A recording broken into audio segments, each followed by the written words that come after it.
Hello, lovelies. Welcome to the Receiving More Courage and Amplifying the Courage in Your Life section. So in this portion, we will be going through a series of inviting in and invoking courage. We're going to do some more releasing and some reclaiming of the heart that we've put out there, and also connecting the head and the heart. And as we go through, I will be talking and sharing a little bit about each of the crystals that came in your kit and how to place them in your crystal grid.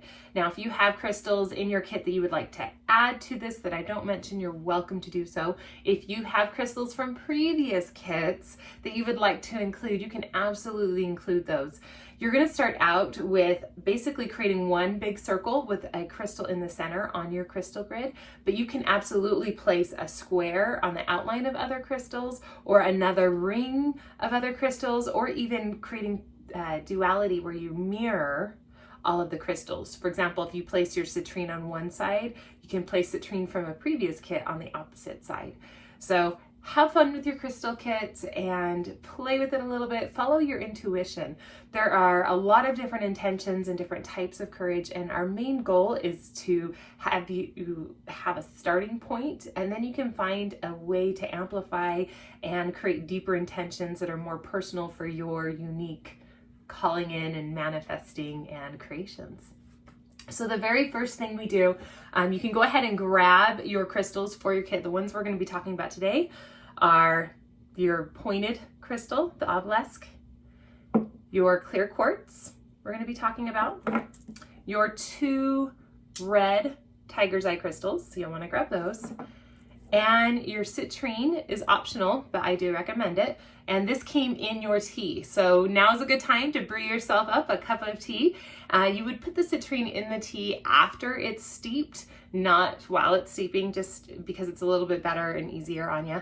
And you can let that soak. And then when you finish all the other crystals and you finish going through the process in this video, you can remove it from your tea and place it on the crystal grid. And I do also recommend, obviously, your crystal grid, and then as well as your salt candle. And I do recommend the candle because what it does is it sets aside space and time to say, right now in this moment, I am focused and I'm allowing myself to have clear intentions and also allowing myself space to receive clear information. Sometimes we say, okay, here's what I want, and we don't really set aside the time to receive the answers back or the guidance back. And so this way you're creating an intention, and they are tea light candles, so they will burn out. So you'll have a chance to say, you know what, I can sit with this candle while it burns, and it's a shorter amount of time period so that you can have quick focus and then go take action. So the very first thing we're going to talk about when it comes to our crystal grid and when it comes to inviting in more courage is remembering that a lot of times the courage we muster up isn't our own. It's actually that of our ancestors, that the DNA that pumps through our body and those experiences that come with our genes. There's a scientific study that's done. If you want to research it, feel free. It's a study, I think it was first released about 19 years ago. And they discovered that each gene in your body has this thing called an epigene. It looks a lot like a kidney shape in the depictions I've seen scientists use. And so you've got this little kidney-shaped flexible gene that holds information like emotions and environment and understanding. So it's where our DNA learns to evolve, because it takes all of the emotional crap of our ancestors, and then we can go, oh, don't do it that way, or maybe do it this way. The hard part is you have to look at the source, and sometimes they're not in the highest vibration when they create those beliefs and create those understandings. And so those are some of the things that we're going to break up through this process, because we want our ancestors to come in and guide us, but we also want to be able to break any unhealthy patterns or habits that have been programmed into our DNA. If you think about it, most of us have parents or grandparents or great-grandparents that experienced the Great Depression, that immigrated, that have lost everything over and over again, that know suppression, ancestors that went through the witch trials where like 9 million women and girls were killed in the name of witchcraft. Like, there's some serious trauma in all of our DNA. And so this is a wonderful opportunity to be part of the vessel that heals some of that generational stuff, because all of that goes through our DNA and into our children that we create into this world. And also, if we don't have children, then also the influence we have over other people's children or any person we meet. Our reach and our influence isn't just about biological genes passing down. It's also about the advice we give, the understanding we offer, the motions and movements of change that we try and create. And so taking a moment and lighting your candle, now is a good time to invite in some of those ancestors that maybe have some emotional crap that never got resolved, or maybe we're still playing out those programs. And so that's where we start with our obelisk. I never say that right, and it's okay. And that's the crystal that has a point. And again, if you watch the unpacking, they do have different crystals in there. This one is the tiger's eye, so it's all about that intuition and direction. But the key with this is that point, because what we're doing is that we're calling in almost like a beacon, and we're saying, this is the starting point, this is the foundation, this is where I'm going. This is where I'm inviting all the things that don't serve me to leave, and where I'm inviting all the things that are for the highest vibration and good of those who I influence and those who I will be influenced by to come into my life. And so with a fun fact is with a pointed crystal, you can actually use it to focus the intention of the crystal in one direction in one space. And this one I did mention in the other video, this one of the huge pieces is our throat, because as we connect that head and that heart space, the throat's like the poor child in the middle of two divorcing parents. And sometimes when they're arguing and there's two parents arguing, the kid gets stuck in the middle and blames himself. So they shut up and they hold back or they lash out. And so as you get ready to place it on your grid, go ahead and roll it across your throat. Or if you feel it in a different section of your body, say your low back, say your third eye, the back of your head, just taking a breath, look at how your body is holding tension, or if there's some spot in your body you're like, if I was to hold ancestral stuff, I'm pretty sure I would hold it there. Taking a minute, just breathe and scroll the crystal across. And allow yourself to recite either out loud or in your mind, I release anything that is ancestral that doesn't serve me, and I invite in any ancestors, any guides, gods, goddesses, any spiritual beings or non-physical beings that would love to come and help and support this new courage that I'm drawing into my life. And then you're actually going to place it on your grid at the core. So we have the infinity symbol, but it's also a heart symbol. And it's dual, which means there's two symbols over one, to remind us of, even though we have fear, we can also have faith. Even though we are physical beings, we are also these immortal non-physical beings as well. And so allowing yourself to remember that there is love and light, and there's layers to everything. So just because something's on the surface doesn't mean something wonderful exists beneath the surface as well. So you're going to place that right over that symbol. And we're going to call in our ancestors, our support, our guides, lighting our candle, taking a deep breath. And we're just going to ask that we are guided to be strong when we may feel kind of weak, and that we are able to understand higher purpose, and that even if things don't seem that they're working out, they usually are.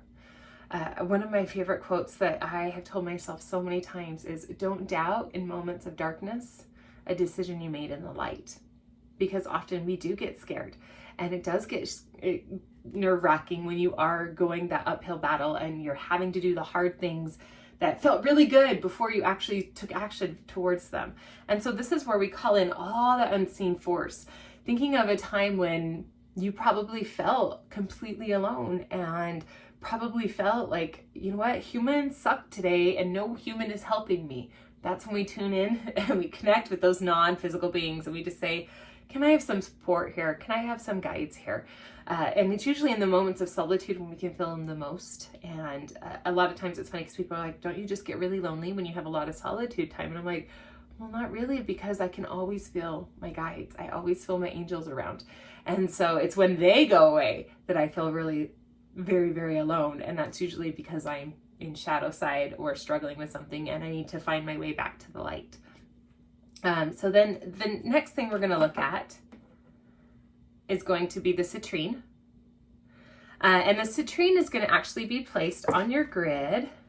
I like to place it right in the center. So you could do the nose, you could do it between the eyes, but somewhere in this general area on your crystal grid. And the reason I like that is because citrine is a seeker stone. So it seeks the light and it seeks the truth. And for me, that resonates as putting it in the center, in the foundation, like, right? You know, the nose is like the protruding part of our body, right? So we're focused and it's going straight out in a clear line and it amplifies in every direction. And so that's why we put it in the center, because that's the light center. If you're doing feng shui, that's the part of a room is always going to be like the sun, or where you put your light source, because that's your health, that's your body, that's your light, that's your essence. And so putting the citrine, a symbol of your essence, in the center means that's the foundation, that's the core, is me being light. And you're taking that, and citrine, I also mentioned this before, I love it because it's actually darker yellow and then goes to white. And so this one looks like a little candy corn. It's really cute. So this one I love because it reminds us that, you know, even though it seems clear on the path, it is still tinted. It is still influenced by that yellow color, but then it goes to the light where it's just pure light and pure clarity. So it's the creation that creates the clarity sometimes. And sometimes we don't want to create because we're like, oh, until I'm really clear and it's guaranteed, I'm not moving forward. And it's like, no, actually move forward, even though it seems a little muddled, because that's what's going to give the clarity. I don't know how many times I start taking action because I feel guided. And then as it goes, I'm like, oh, that's why. Or I'll be in a session and suddenly it loops back around and it's like, oh, I just got it. I guess I'm the last one to the party, but oh, okay, this makes sense now. And I laugh like every time it happens because it creates this amazement and this awe of life that sometimes we're not really familiar with and we don't really recognize all the time. So with the citrine placed along with your towering crystal, we get to tune in to some of those roadblocks. So citrine is an action moving forward crystal. It's a creation, it's expansion, right? Moving into the light, moving into the clarity. So when it comes to roadblocks, I'll explain roadblocks and then you can kind of assess on if you feel like there's a roadblock going on in your life. So emotional roadblocks are created when we have an idea of what we want in our head. There's the love life we want.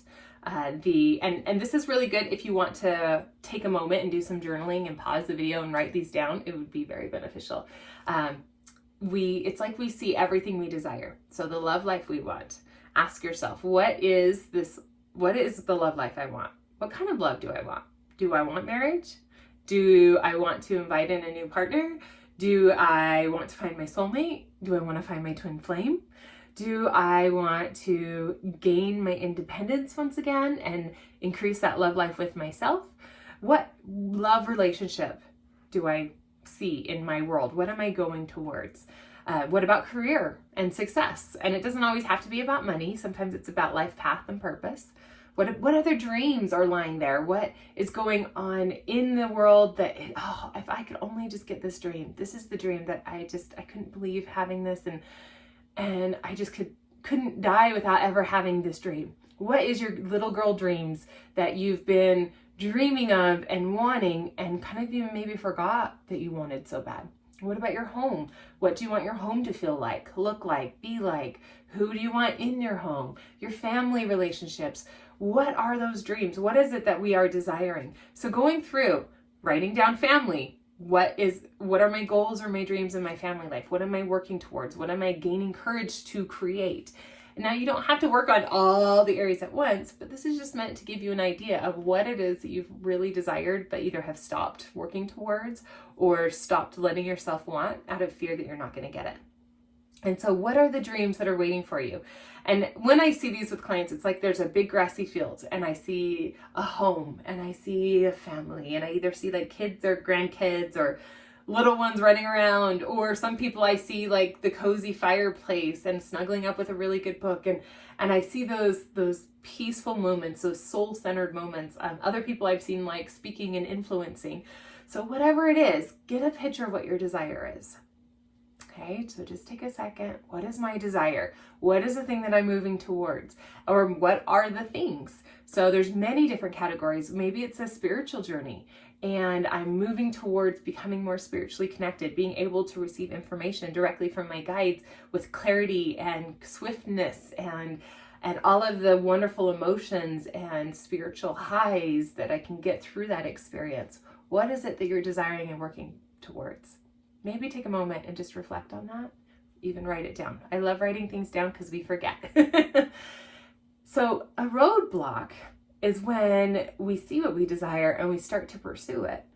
But then it's almost as if in our mind's eye, this desire shows up and this haze of negative emotion comes in front of it and it becomes tainted. So this is why I love the citrine again, because if you're going to look at a crystal and you look through the yellow side, everything's going to look yellow. If you look through the clear side, everything's going to look more like its natural color. So it's as if you're looking at the world through the filtered side, through the yellow side. So you're looking around saying, yep, everything's yellow. If I move forward, all I'm going to feel is yellow and see yellow things, but I don't necessarily want yellow things. I want purple things. I want red things.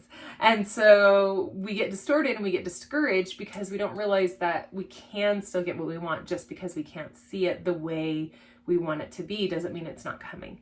And so with this emotional block, it's almost like the risk of feeling a negative emotion is so high that we stop and we'll either not move forward, or we'll move forward in this direction and that direction and this direction and that direction and this direction and that direction and all over the place, trying to do all these different things instead of going, no, this is what I want and I'm going to the nose, move forward.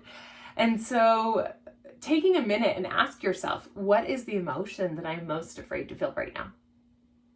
Why don't I have this thing that I want? If you listed things you want, okay, here's what I want. I want a love life. Well, why don't I have it? Why don't I have love this way? I want to meet my soulmate. Okay, why don't I have it? Well, because every time I get close, I get afraid that I'm going to be rejected. So the fear of rejection is so loud that I choose to stop and not move forward. Okay, so if I'm not moving forward because of the fear of rejection, or I'm here dating this person and this person and this person and this person, and I'm all over the place getting a flavor of everybody, but not focusing in on anyone, what am I feeling the most? Oh, probably rejection, because I'm not getting that soulmate. I'm not getting the love I want, and I'm watching other people get theirs, but I'm always left out, which makes me even reject myself. And so sometimes like courage to love, I think, is one of the biggest strengths that we need, because it's scary to be vulnerable. It's scary to be open. And it's interesting because when we dive into vulnerability, I had somebody who gave me a really beautiful definition. And I'm going to butcher it, so I'm not even going to try to recite it. But it was just about exposing ourselves, and in that act of knowing that somebody else could hurt us really easy or take advantage of all of our weak spots, that by doing that, we are more connected to somebody. And I do love that, and I love the analogy there. But for me, vulnerability is a little bit different of a story. It's opening up all the raw parts of ourselves and saying, guess what? Some of this shit is not perfect. Yep, there's stuff here that I don't like, but there's a lot that I do. And either way, I accept it as part of my whole messy human deliciousness. So therefore, I'm letting you see all of these parts because I accept them.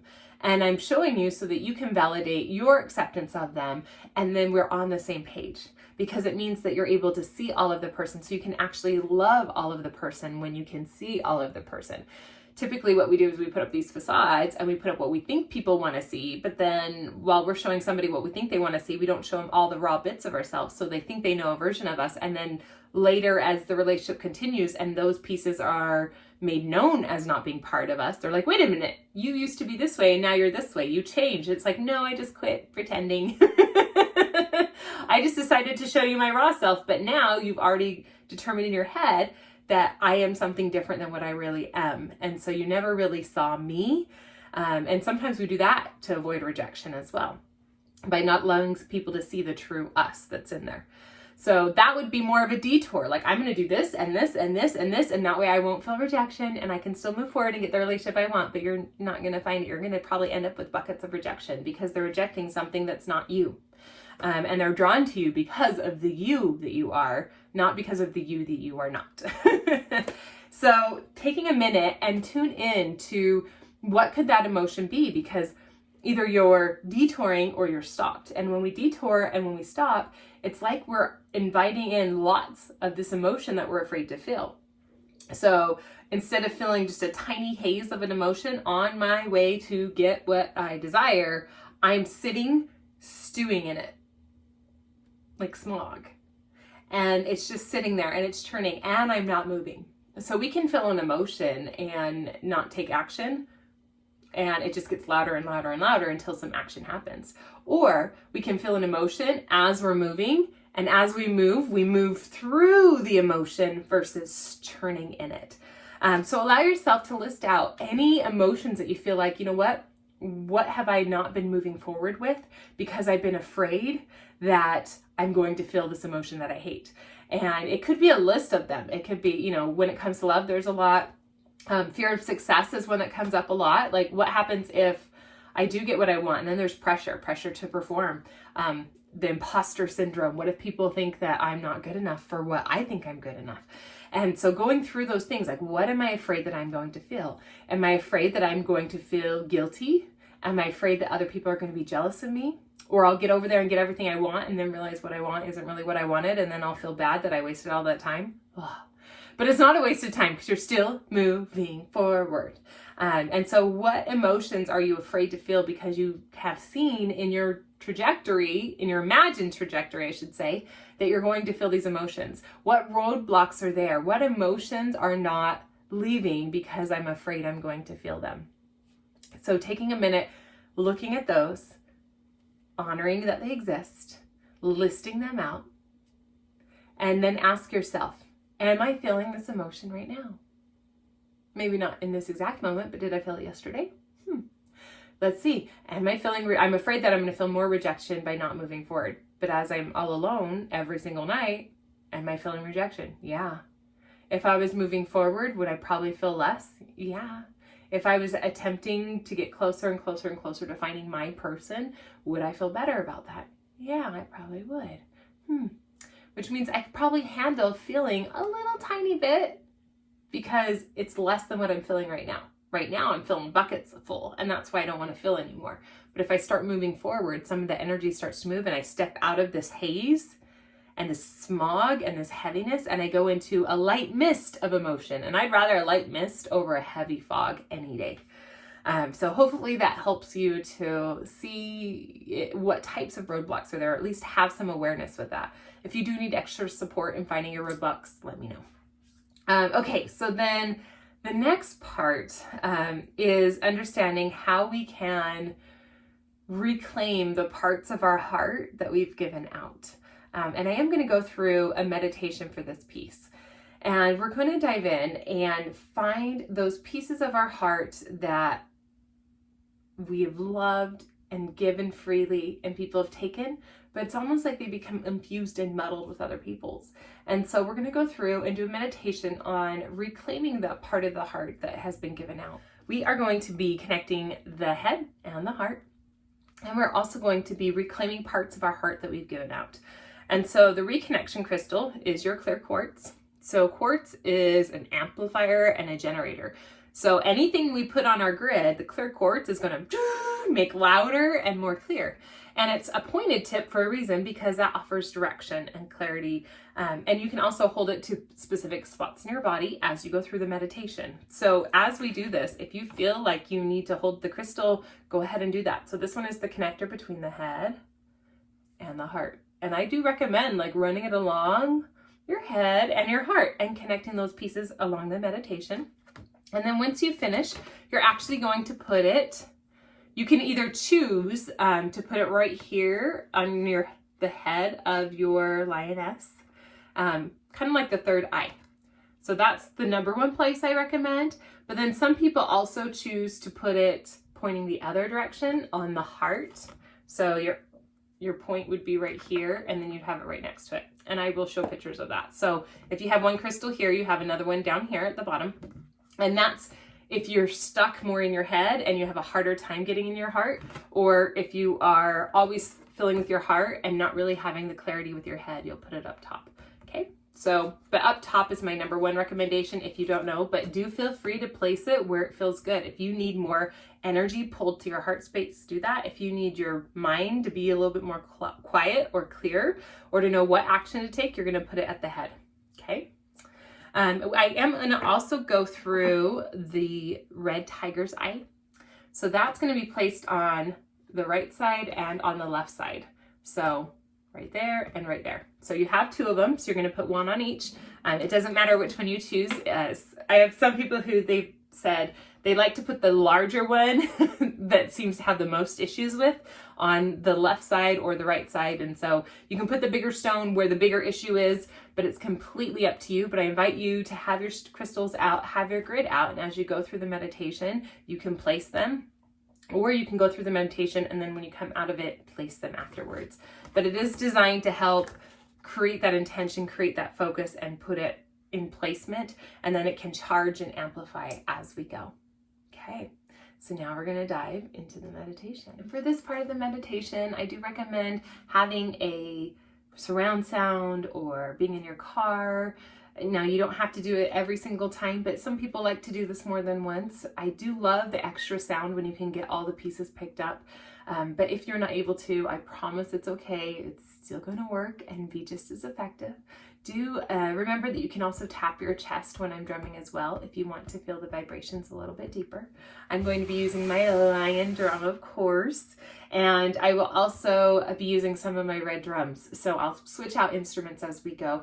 The drumming is just meant to help us get a little bit deeper within ourselves as we go through the meditation.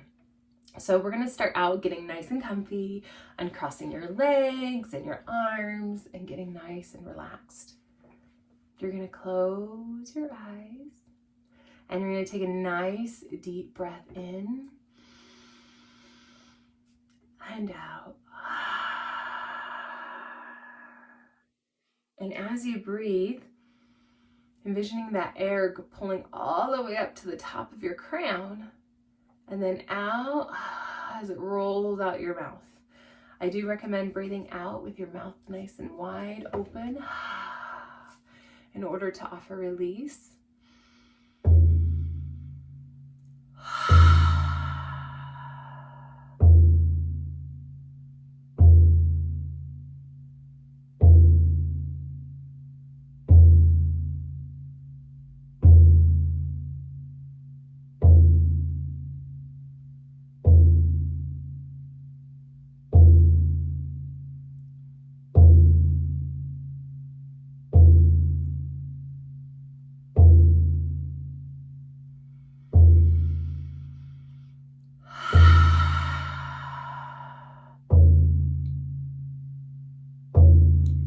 Yourself to sink into your body,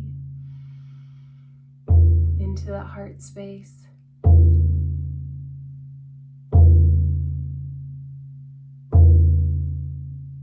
With each breath, you're sinking in deeper and deeper.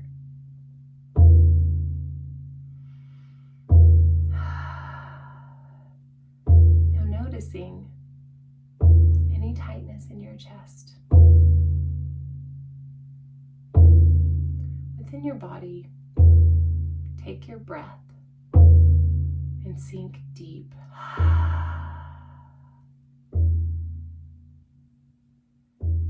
As you feel your heart expand and contract, ask yourself, how does my heart feel? Does it feel like there's portions of my heart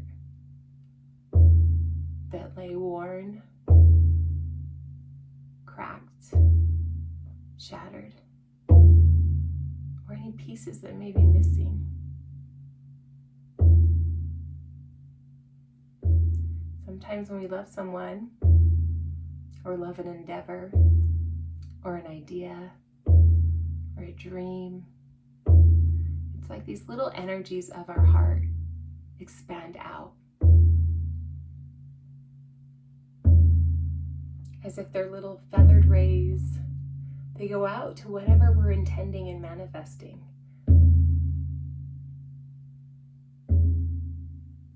And they just link on whether it's a hook, a tie, an open hand, a thread,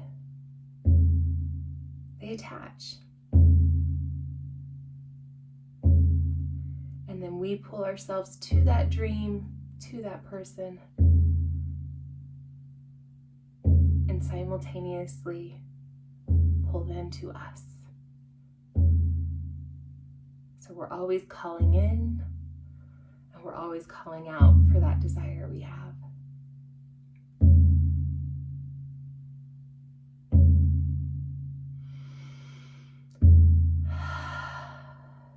Notice in your body. Do you feel the threads? We've had a lot of dreams, a lot of people to connect with, and a lot of thoughts.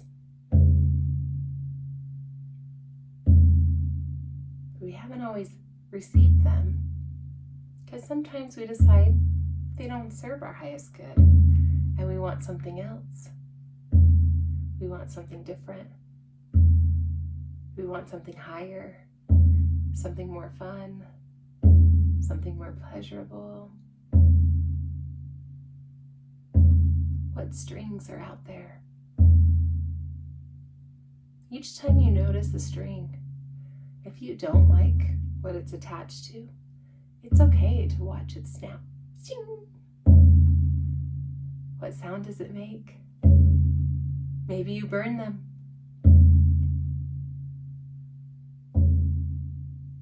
Allowing your mind to show you all the threads your heart has put out. Allowing your mind to show you all the threads that don't serve you.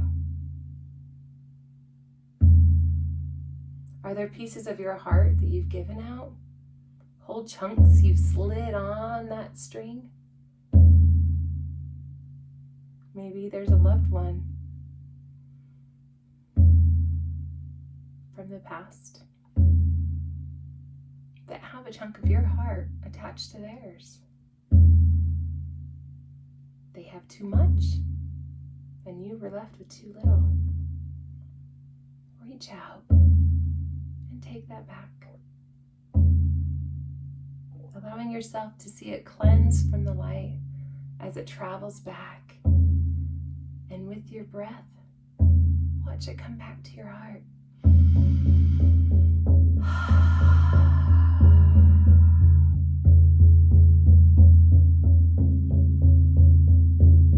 Watch as your mind's eye shows you any pieces of your heart, any pieces of your soul, your desires, your creations that never came back after the interaction or the journey was done.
is expanding so much now. And now we get to expand it within ourselves.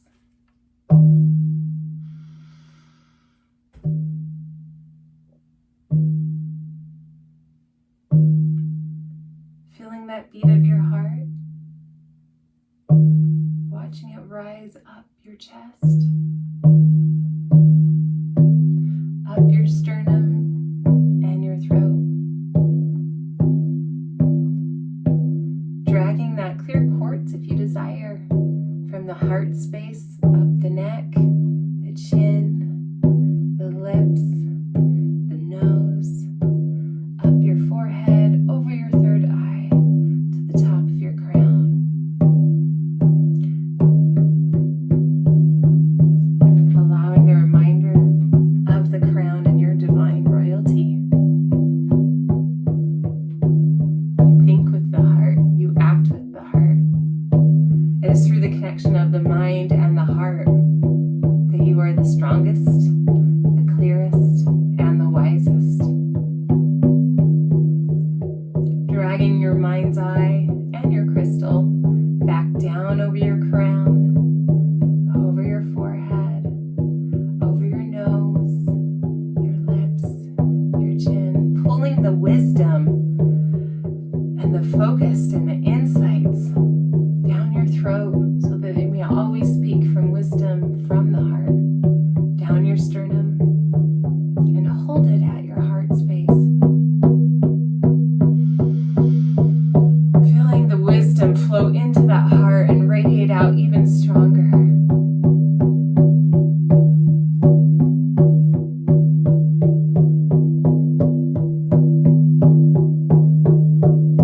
Breathing in.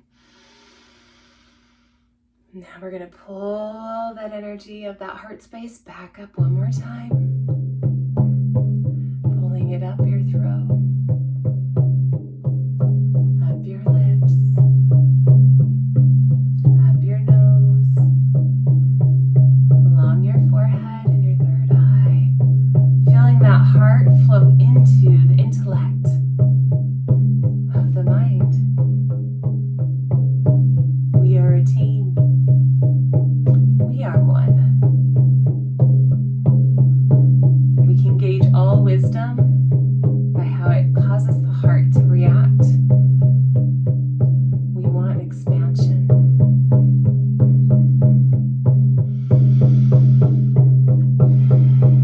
Feel the heartbeat all the way up in the mind. Then pulling your quartz crystal, drag it back down along your head to the throat and to that heart. Yes, wisdom in the heart. My mind is made up through my heart.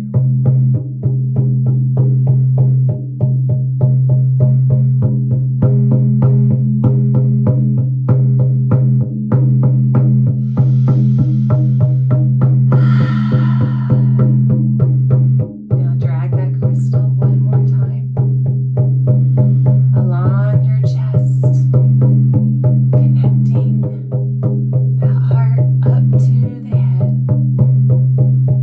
Draw that crystal up your throat, along your face, and find the top of your mind, the portal of inspiration, intellectual wisdom.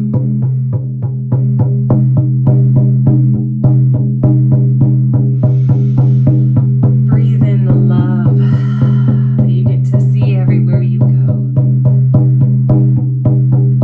The love of creating, the love of connecting, the love of expanding.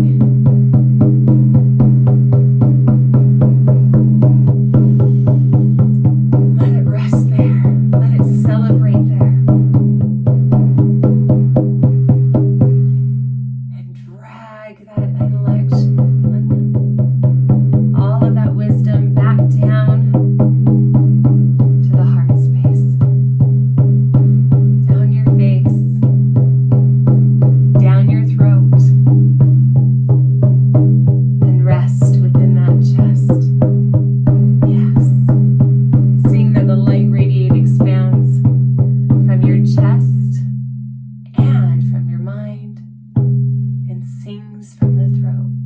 as they pair right there, connected, centered. Yes.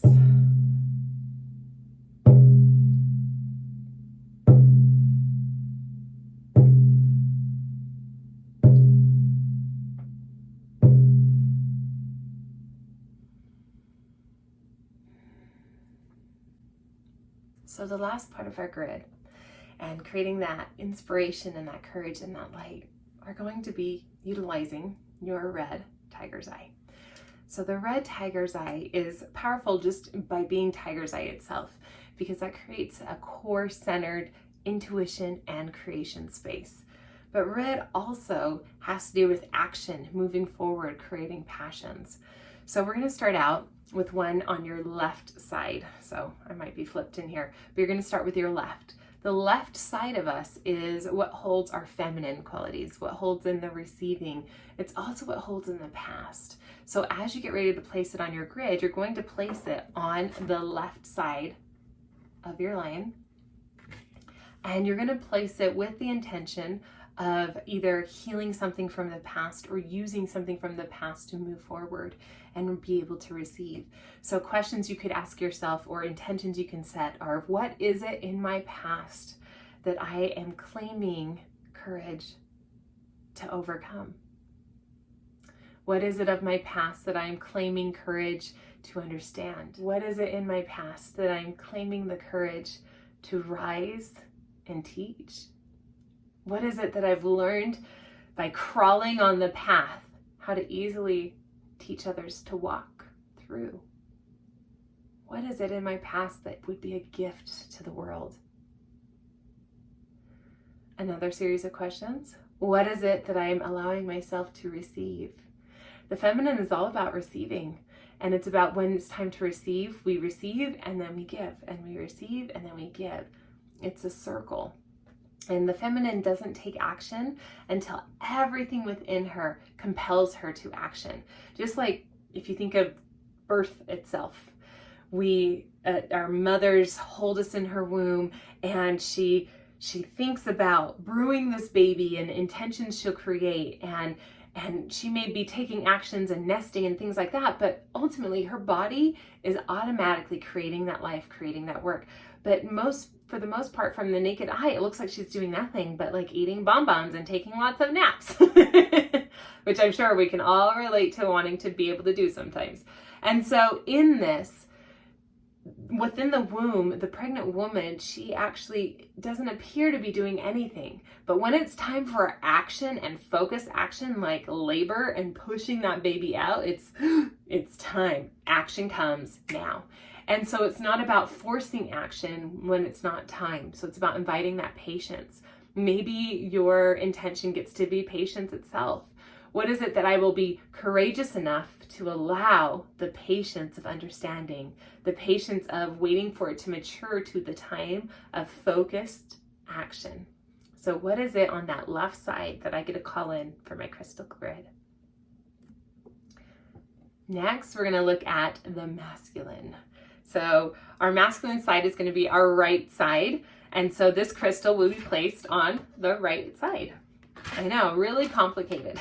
They're supposed to be easy. Things don't have to be complicated to be spiritual and clear and create massive manifestation. So the right side is the side of action. It is the side of manifestation. So what is it that I'm going to have the courage to do that I haven't allowed myself the courage to do before? What is it that I'm going to have the courage to heal? Maybe it's a healing with men. Maybe it's a healing with something that hasn't happened yet, but you've been afraid that is going to happen, and you've been sitting in your mind churning away at things a lot. What is it that I'm going to move forward with action, with focus, with clarity? What is it that I'm inviting into my life? What is my specific action? Even if it's just one little step. So for example, if one of my goals, and when we were talking about the roadblocks, if one of my roadblocks was the roadblock of public speaking, let's say, and I wanted to do that, but I was so scary to get up and talk in front of people. So what's one action I can do? I can get a book on how to speak. That's an action step. I can join a speaking group like Toastmasters. I can start doing social media lives and speaking without knowing who's watching. I can practice videoing myself and have the control of no one else knowing. What specific action step, just as little or as big as possible, can you put into play now? Or maybe you need inspiration on what action to make. And so we ask for that. Like, I would like to be able to invite my soul partner into my life. I ask my guides and my ancestors, what action can I take to do that? Please bring that creatively to my mind. And then you're going to place it on the right side of that grid. And so once your grid is complete and you've gone through the process, feel free to blow out your candle or keep it nearby, but please be fire safe. And each time you maybe go to take action on something that you've been resisting or holding back from, you can light that candle, have a seat by your grid, and journal it out, write it out, make the phone call, do the action step that will get you excited and refocused and repurposed on your courage creation. I can't wait to hear what you create when you allow the fear to dissipate from your body and you invite all of that courage in, pulling in all that heart space and letting your mind and your heart finally communicate with each other and connect and dance. I love you all. Thanks for sharing with me.